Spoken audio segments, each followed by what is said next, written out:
We're on the air. Hello, Good. Westminster. This is Boyd Taylor again. I'm here to talk about the fall edition of the Writers' Journal, the Westminster Writers' Journal, and visit with one of our contributors. The Writers' Journal, as you know by now, is a platform for creative expression, whether poetry, memoir, nonfiction, or fiction, by the residents of Westminster. The copies of the inaugural spring edition are still available in the little store. If you haven't picked yours up yet, there's still time. But the fall edition, which has 45 resident contributors, will be arriving in mid-November, if Amazon does what we hope they'll do. So keep your fingers crossed. My guest today is one of those contributors, Janice Shuffleman. Janice grew up in a university neighborhood in Dallas. Her father was a college professor. She's the author of award-winning books, and chapter 1 of her book, Village Without Men, appeared in our spring edition, and chapter 2 will appear in this upcoming fall edition. So how are you getting along in these strange times, Janice? Well, I'm sort of used to isolation because that's what you have to do to write. So I'm getting along fine. I miss my family and I miss dining in the bistro and seeing friends that I keep very busy. Well, we have a great staff here, and I think we're lucky to be surrounded by people that are taking such good care of us. Yeah, it's very safe. It is. And it does give us a lot more time for writing and for reading. I find myself putting off the writing so I can do the reading. Well, you It's have a to little read, easier. you have to read to write. That's for sure. That's right. But you, anyway, that's my problem. Your first book about Sophie was titled Sophie's War. And for those of you who haven't read it, it's, I think, available on Amazon. Is it not, Janice? Yes, as well as our own library. Yes, it's in our library.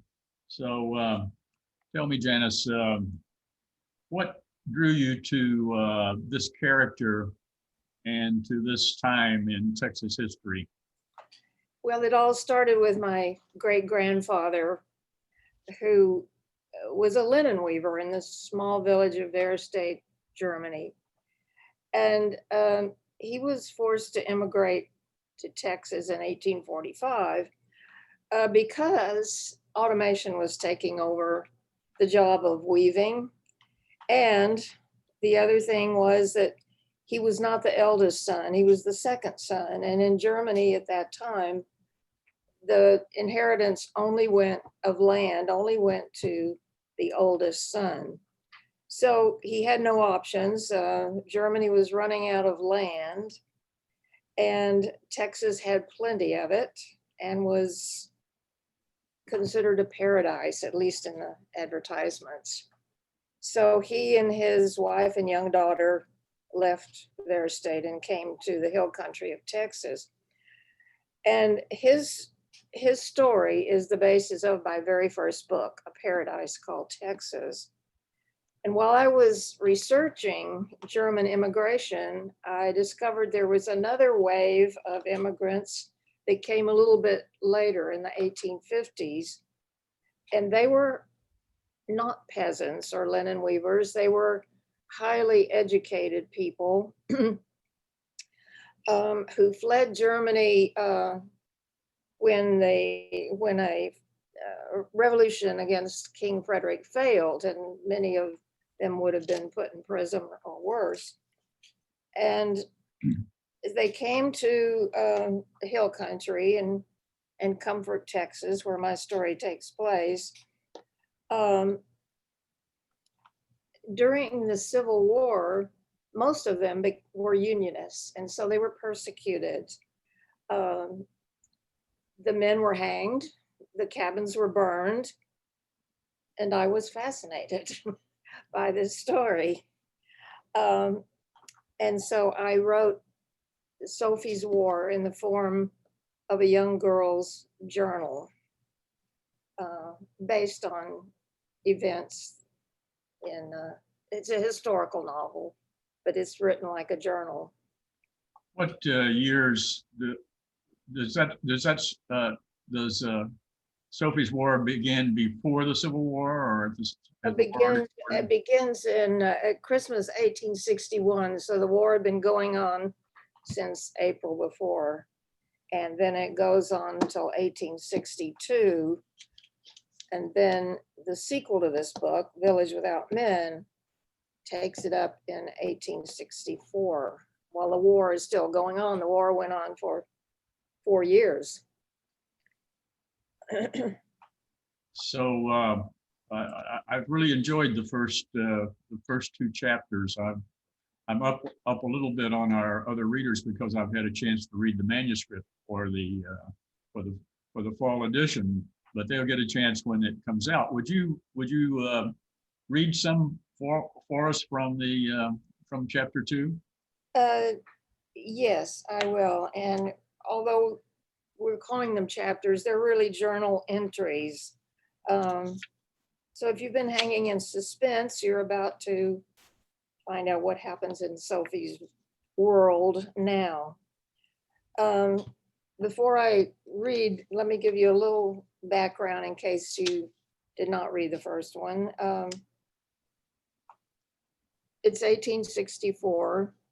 All the able men in Comfort have left to either escape the war or join the war. And even the school teacher is gone. And so Sophie's family friend, Emma Alkelt, who was a historical person who did teach the children in Comfort, Texas during the war. Sophie calls her Tante, which means aunt in German, although she wasn't really an aunt. And she holds school in her own house. Sophie is now 15 years old, and she and her friend Etta are Tante's assistants. They teach the younger children reading and sums, but they're also students, and they read and discuss great literature, and at the present time, they're reading the Odyssey. Now, these Germans were very intent on a classical education, and they wanted their children to have the same. So that's why they are reading the Odyssey. So here is a brief excerpt. The younger children are napping, and Tante and Sophie and Etta have gathered together, and they're discussing the Odyssey. And Tante begins. So now for our hero, Odysseus. He struggles on and on to return home. What do you think of him as a man? And Sophie says, he's noble and loves his wife and son and homeland. No matter what obstacles Poseidon throws at him, Odysseus keeps on. Even when the shining goddess Calypso keeps him on her island, he yearns for home. Indeed. And you, Etta? I admire his cleverness. After all, he was the one who invented the wooden horse. If not for Odysseus, the Trojans might have won the war. Tante nodded. So true. What a coincidence that our Union Army is now led by Ulysses Grant, I said, since Ulysses is the Latin form of Odysseus. Tante frowned. Your army, not mine. I knew that she and her husband were two of the few Confederate supporters in Comfort. Tante even had a female slave, a young girl. who I only glimpsed occasionally. But I also knew that they did not push the issue. So this outburst surprised me. After an awkward silence, I said, well, back to our Odysseus. May I read a verse of his words that capture the man?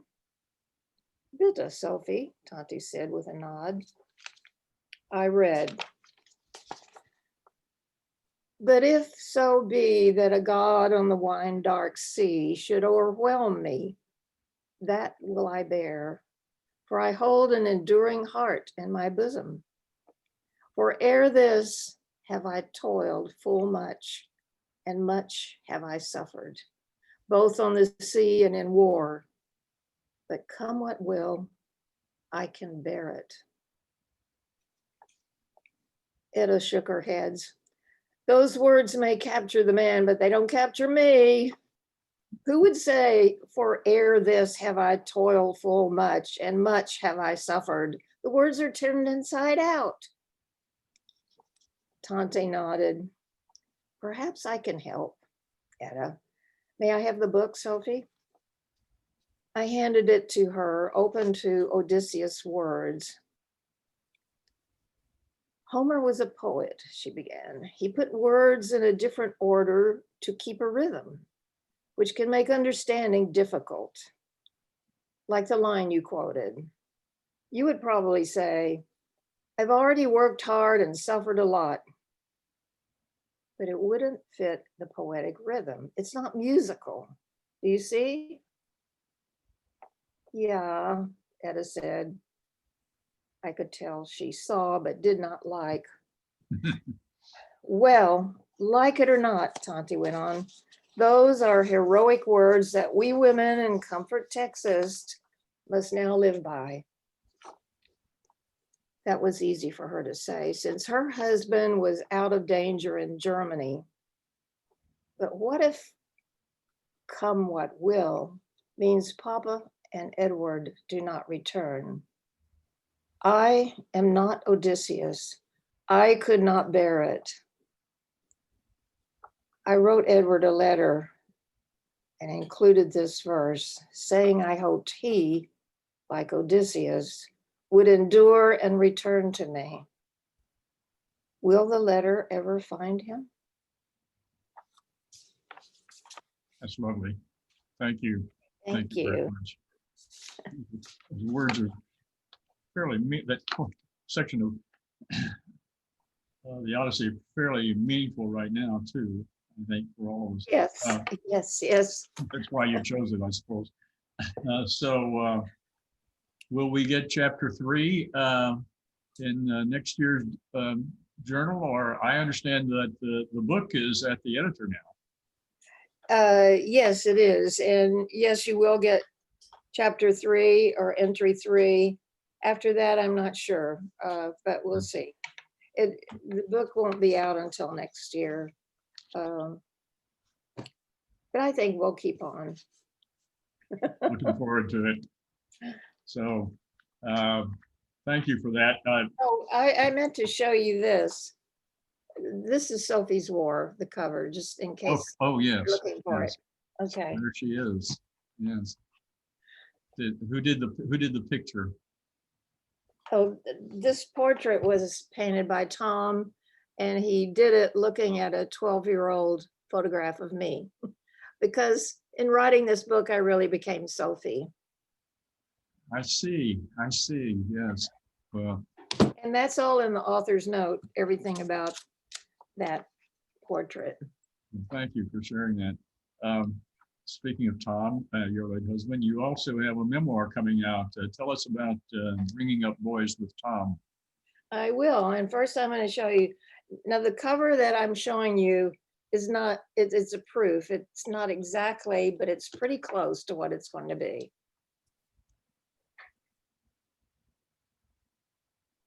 Yeah. Oh, I see. Yeah. It's actually a looks photograph, dangerous. photograph on the Monterey Peninsula in California. And it sort of signifies the risky job of bringing up boys. The sometimes scary job. How many boys do you have? Two boys. Two boys. Yeah. Men, both in New York, both filmmakers.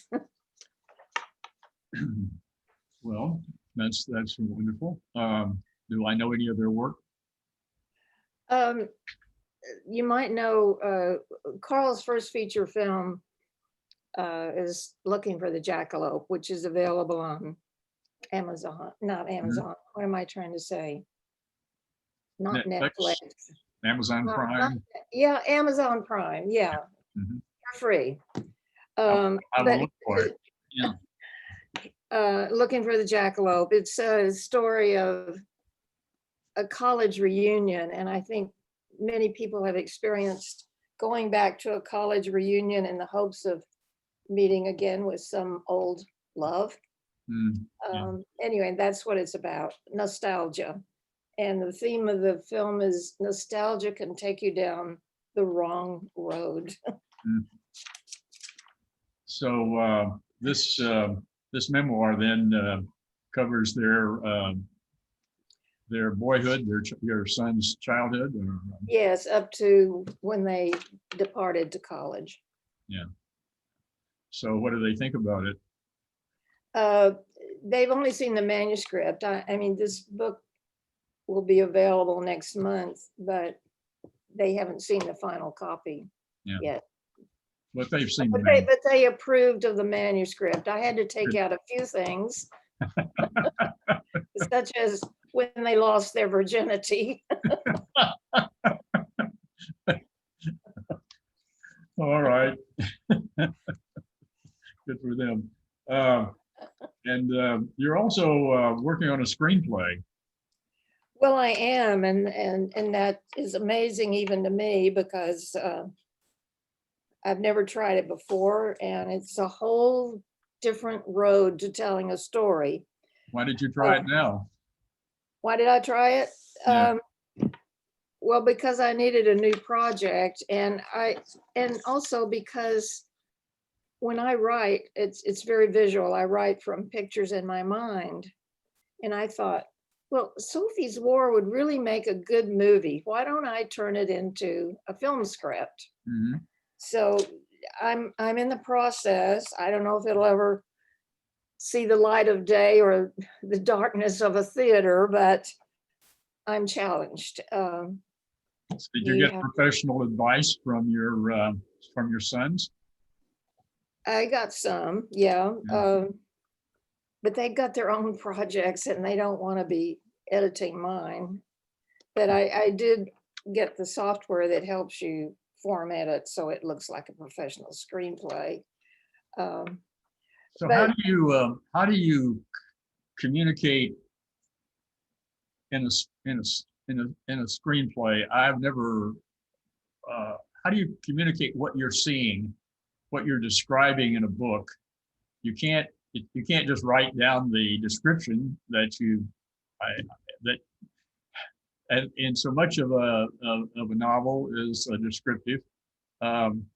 So how do you translate that into something that the person who's going to produce the movie understands in the same sense that you do? To me, it seems like it must be difficult. Yes, well, they're different parts. There's dialogue, there's action, there's description, and you can describe a scene, for instance, in words enough for the director to get it. You don't want to overdo it, but just well, I guess what I'm thinking is that we can read the same words and have a different vision of what it looks like. Well, that's okay. That's what directors do. That's what directors do, yeah. But so I suspect that some of the problems that novelists have when seeing their work on screen has to do with that issue, because it's out of their control in most cases, and so Yes. Well, when I get to that point, I'll let you know. That's something to be devoutly hoped for. So somebody's doing that, but Yeah. it sort of reminds me of the, you remember the old parlor game called Gossip? Did you ever play that when you were a Yes, girl? yes, yes. You say something and then they say something and they say something and the person at the end says it and it's tends not to be the same. Then Anyway. you get a film like Gone with the Wind, which is so much like the novel that Mm, you think they must be married. yeah. Well, I Um, never read the novel, but I, But one reason I like to do this, did I already say this, that when I write, I see the scenes in my mind's eye? So that was one reason I thought, if I can see the scenes, why can't I write a film script? yeah. So, Well, um, and you've done so much research for these for the Sophies, both of the Sophie books. I mean, you've spent a lot of time in Comfort. You've seen mhm. what is left of the Civil War structures there. You know the countryside, um, and you know, and so you do have a keen sense, I'm sure, of what it must have looked like at that time. Yes, and I became Sophie. Her father was an artist, and my husband was an artist, and that helped me do that. And my father was a very educated man and a scholar. So I understood these people these German immigrants in Comfort who spoke Latin. They were scholars, and they were persecuted. And their story is not well known to most Texans. That's true. That's true. There is a monument there, which is one of the maybe two Union monuments south of the Mason-Dixon line that is the burial place of 40 Germans who were killed trying to escape Texas and join the Union Army. They were ambushed and killed on the Nueces River. That Were they heading for Mexico? Or? Mexico, some of them then sailed to New Orleans and then to the north. Some of them went home to Germany. Some of them stayed in Mexico. There have been stories written about bushwhackers Oh yeah. Union sympathizers who were leaving Texas in the early days of the war, going north to Missouri, that part of the world. And, so Well, we had some bushwhackers in Texas. We had some that's what I mean in bushwhackers, Texas. Yeah. yeah, in the first chapter of Village Without Men. Remember? Yes, we, I do. We had bushwhackers at the Tonti's front door. They were very aggressive. They weren't laying in wait. They were coming. Yeah. Right. Well, listen, we're about out of time. I want to thank you for being here today, and wish you well My with pleasure. your projects. Thank you. And so to all of you watching out there, the Writers Journal Fall Edition will be here in a matter of weeks, so we'll keep you advised. So this is Boyd Taylor saying thanks again to you, Janice, and thanks to all of you Westminster residents for tuning in. We'll see you soon and stay safe.